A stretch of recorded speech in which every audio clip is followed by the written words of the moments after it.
சின்ன வயசுல அந்த மாதிரியான ஹாலிவுட் படங்களை டப் பண்ணி தமிழ்ல போடுவாங்க. அப்போ பார்க்கும்போது எனக்கு சின்ன வயசுல இருந்தே ஒரு சந்தேகம் இருந்துட்டே இருந்துச்சு. இந்த ஃபைட்டர் பிளேன்ல வந்து பாத்தீங்க அப்படின்னா ஃப்ரண்ட்ல ப்ரொப்பல்லர் இருக்கு. அந்த ப்ரொப்பல்லருக்கு பின்னாடியே வந்து கன் வந்து கொடுத்துருக்காங்க. ஸோ அந்த கன்னை ஷூட் பண்ணும்போது அது அந்த முன்னாடி சுத்தக்கூடிய ரெக்கையில மாட்டிக்காதா, இடிச்சிராதா, ரெக்கை உடஞ்சிராதா, அந்த மாதிரி பலவிதமான கேள்விகள் வரும். ஒரு வழியா அதுக்கான பதிலை இப்பதான் தெரிஞ்சுக்கிட்டேன்.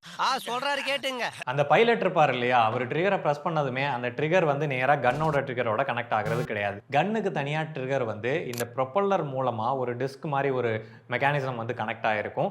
அந்த மெக்கானிசம் தான் வந்து இந்த கன்னுக்கான ட்ரிகரை வந்து எனேபிள் பண்ணும். அந்த ஷாஃப்டோடைய அந்த மெக்கானிசம் கனெக்ட் ஆயிருக்கும் அப்படின்றதுனால அதுல 3 ப்ரொப்பல்லர் இருக்கு அப்படின்னா அந்த ப்ரொப்பல்லருக்கு இடையில இந்த ஷாஃப்ட் வந்து அதை எனேபிள் பண்ற மாதிரி இந்த மெக்கானிசத்தை வந்து கொடுத்துருப்பாங்க.